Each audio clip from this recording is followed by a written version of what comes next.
Shalom, shalom. Right, it's Brother Thawam coming at you with these precepts and another cold cut. First and foremost, giving all honor and all glory to Yahweh, Bahashem Yahweh Shai. Yahweh being the name of the Most High God, right? And Yahweh Shai being the name of his only begotten Son, who the world ignorantly calls Jesus Christ, right? Put this phone down, right? And on this particular cold cut, we're going to be going in on the big three, right? So, like, the big three, right? And when you read the scriptures, right? Well, even before we get to the scriptures, right? The big three, talking about what's that? World War II. You had Great Britain, you had America, and you had the Soviet Union, right? And then you had the brother Ice Cube start the basketball league. It's the big three, right? But the big three we talking about here is Yahweh Shah, right? And the two angels that he's usually accompanied by, right? So let me get this first and Revelation, right? Revelation chapter 1 and verse number 8, right? Revelation 1 and 8. It's Yahweh Shah speaking. He says, I am Alpha and Omega, the beginning and the ending, saith the Lord, which is and which was and which is to come, the Almighty. Right? So Yahweh Shah has been here from the foundation of the earth, right? The foundation of the world. So even all the way back, when you're reading Genesis, when you're reading Exodus and Numbers and Deuteronomy, when you're reading First and Second Kings, Yahweh Shah was ever present, right? During these times with Israel, doing whatever victory we may have received, whatever loss we may have received, being under these curses, being blessed, whatever it is, Yahweh Shah was always present. He was always present among Israel, right, during these times, right?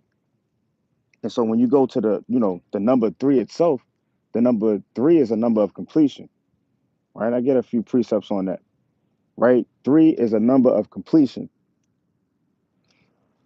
This is Deuteronomy chapter 10 and verse 14.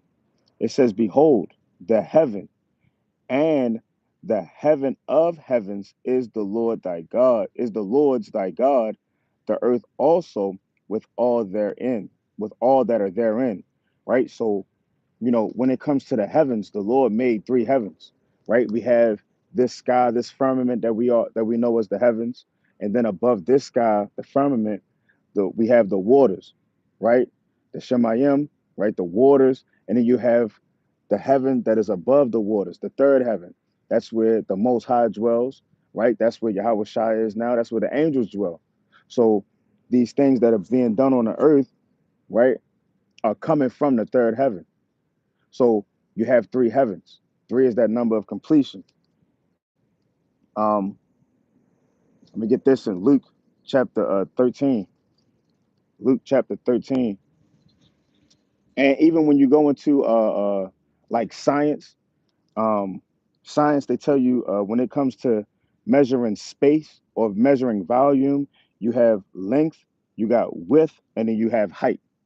That's three, and that's a complete amount of, when you're measuring mass, length, width, height. When you're measuring time, you have past, the present, you got the future. You know what I'm saying?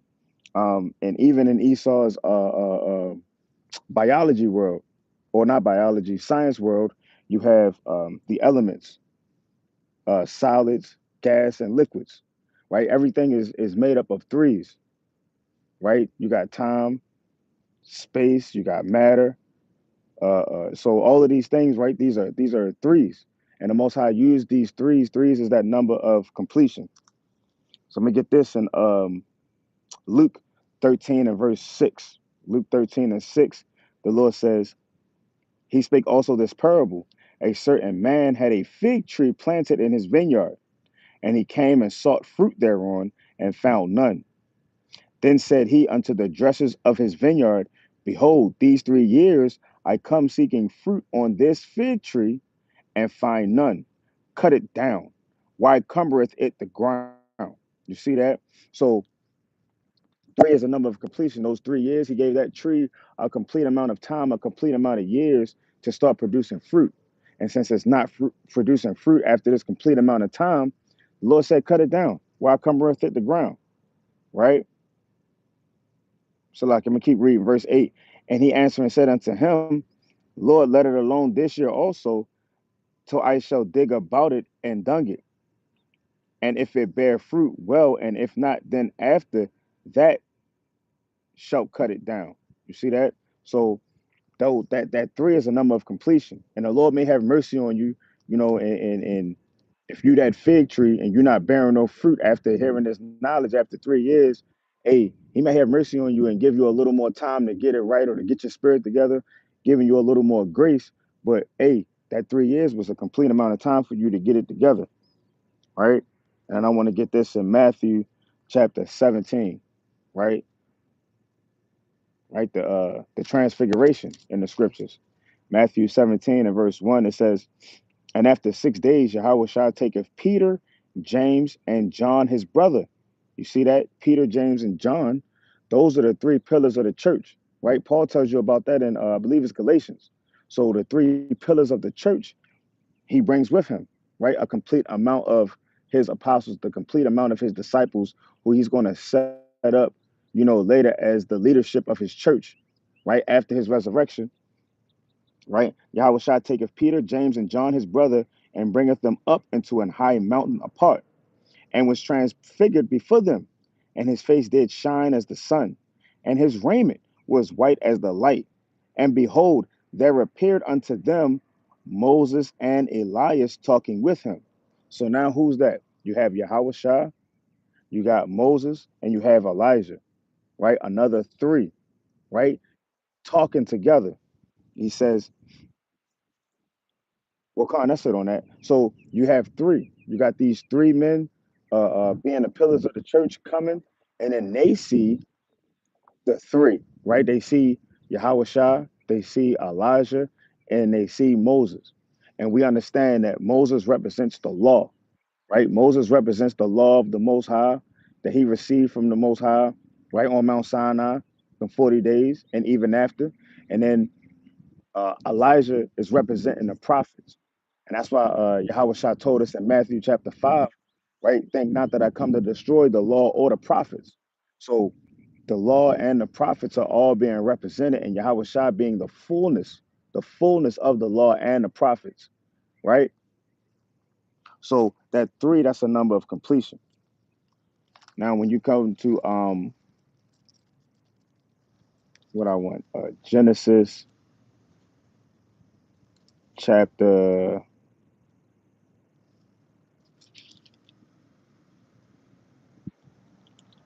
Salakia. I think I want Genesis chapter, let me get chapter 19, but I want to get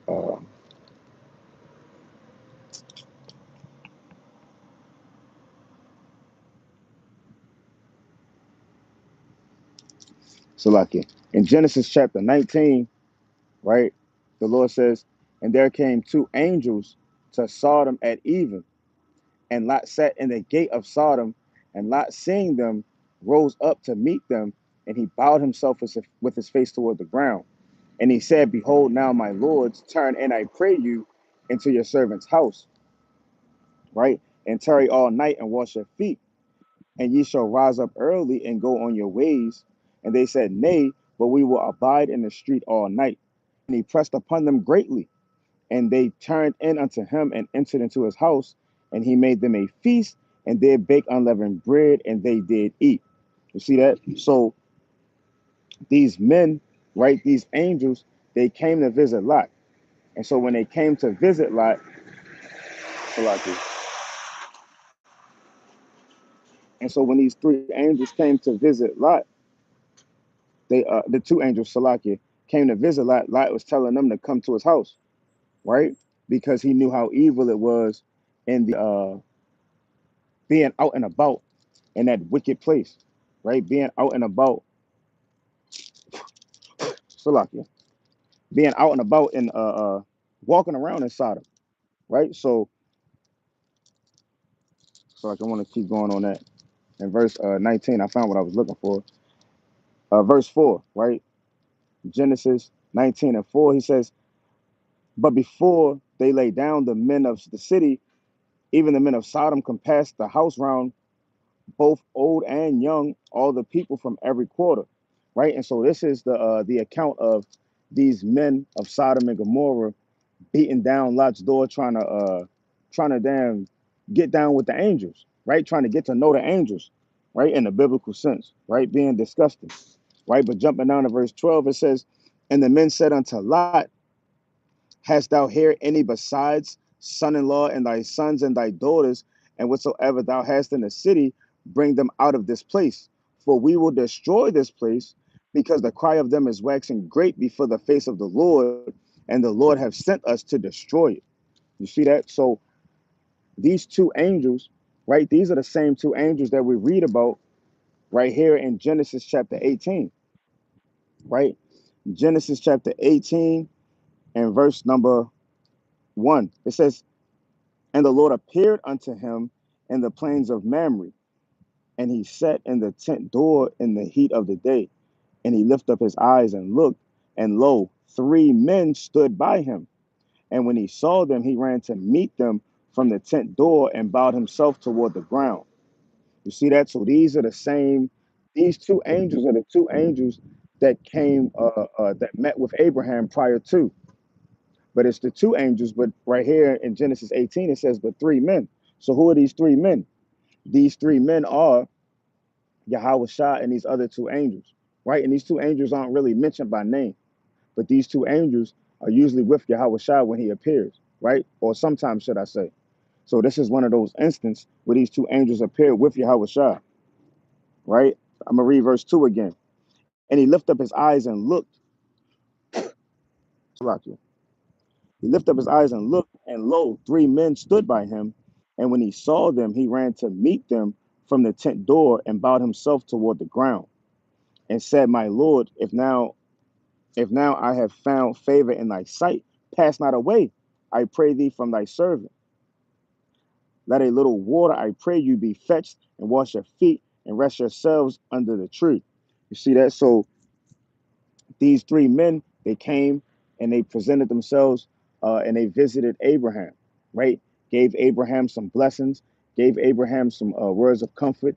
They even spoke with Abraham and allowed Abraham to plead with him about destroying Sodom and Gomorrah, right? But as we go to Genesis 19, we see that these two angels were sent to destroy Sodom and Gomorrah, and they did that, right? So these three, like I said, are usually together. When you read, let's go to Second Maccabees, chapter 3. Second Maccabees, chapter 3, and verse 25. Second Maccabees 3 and 25, it says, "For there appeared unto them an horse with a terrible rider upon him, and adorned with a very fair covering. He ran fiercely and smote at Heliodorus with his forefeet. And it seemed that he that sat upon the horse had a complete harness of gold." You see that? So you got this man, this angel, this terrible rider appearing before Heliodorus, right? It says, "Moreover, two other young men appeared before him, notable in strength, excellent in beauty, and comely in apparel, who stood by him on either side." You see that? So once again, you got these three showing up, right? You got these three showing up, and what are they here to do? Stood with him, or stood by him on either side, and scourged him continually, and gave him many sore stripes. And Heliodorus fell suddenly unto the ground, and was compassed with great darkness. But they that were with him took him up and put him into a litter. You see that? So this man is getting scourged by these angels. So when these angels show up, these angels, right? These three, Yahweh Shai, these two angels, they could be showing up to to comfort you, to minister to you. They could be showing up to bring a blessing, or they could be showing up to bring about destruction, right? So I'm going to get this in Second Maccabees chapter 10 and verse 29, right? Second Maccabees chapter 10 and verse 29. Now this is Judas Maccabees in the battle, right? Going to war. It says, But when the battle waxed strong, there appeared unto the enemies from heaven 5 comely men upon horses, with bridles of gold, and 2 of them led the Jews. You see that? And 2 of them led the Jews, and took Maccabeus betwixt them, and covered him on every side with their weapons, and kept him safe, but shot arrows and lightnings against the enemies, so that being confounded with blindness and full of trouble, they were killed. You see that? So once again, you had 2 coming out to lead in the battle, 2 coming out to lead in destruction, right? And you know, these angels, when they appear, when they show up, like I said, they could be bringing comfort, they could be bringing ministering words, or be bringing destruction. And on this particular day in this battle, they were coming to comfort the Israelites, comfort the Jews in this battle, and to distress the enemies, right? Killing them in a battle, right? And I want to get this one. I'm gonna get 2 more through the spirit. It says, this is Saint John chapter 12, Salakia, Saint John chapter 20, and do I want to start at 12? Saint John 20 and 11. It says, but Mary stood without the sepulchre, weeping, and as she wept, she stooped down and looked into the sepulchre. Right. So Mary Magdalene is coming to see, coming to minister to Yahweh Shai's body, to anoint him, right, to give him the proper things that he needed for his burial. Right. It says, verse 12, and seeth 2 angels in white, sitting, one at the head and the other at the feet, where the body of Yahweh Shah had lain. So you had these 2 angels, one standing at the head, one standing at the feet of where his body was laying at, right? Saying what? And they say unto her, woman, why weepest thou? She saith unto them, because they have taken away my Lord, and I know not where they have laid him. And when she had thus said, she turned herself back and saw Yahweh Shai standing, and knew not that it was Yahweh Shai. Yahweh Shai saith unto her, woman, why weepest thou? Whom seekest thou? And she, supposing him to be a gardener, saith unto him, Sir, if thou have borne him hence, tell me where thou hast laid him, and I will take him away. You see that? So she's seeing Yahweh Shai, and she had just seen those 2 angels, right? The big three, those three are kind of, they appear often together. And those two, a lot of times, are set out with certain missions that they complete through the Spirit, right? With the order of Yahweh Shai, right? Verse 16, Yahweh Shai saith unto her, Mary. She turned herself and saith unto him, Rabboni, which is to say, Master. Yahweh Shai saith unto her, touch me not, for I am not yet ascended to my Father, but I go to my brethren. So like it, but go to my brethren and say unto them, I ascend unto my Father and your Father, and to my God and your God.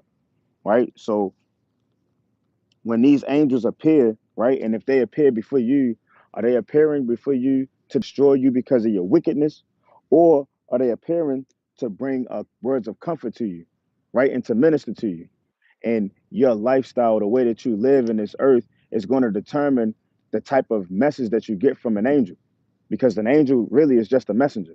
So if you're living a wicked lifestyle, these 3 angels, right, Yahweh Shai and these 2 angels could show up and be destroying you, right?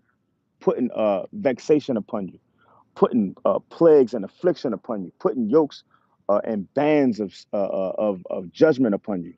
Or they can show up and minister to you. They can show up and strengthen you. They can show up and they can feed you cakes like they did Elijah. Or they can strengthen you like they strengthened Yahweh Shai in the Garden of Gethsemane when he asked that the cup be taken away from him, right? Can strengthen you and uplift your spirit, right?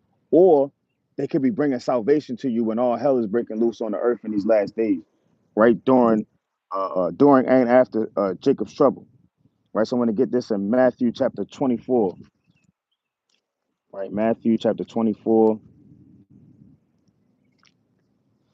and I'm going to start at verse 30. Matthew 24 and 30, it says, and then shall appear the sign of the Son of Man in heaven.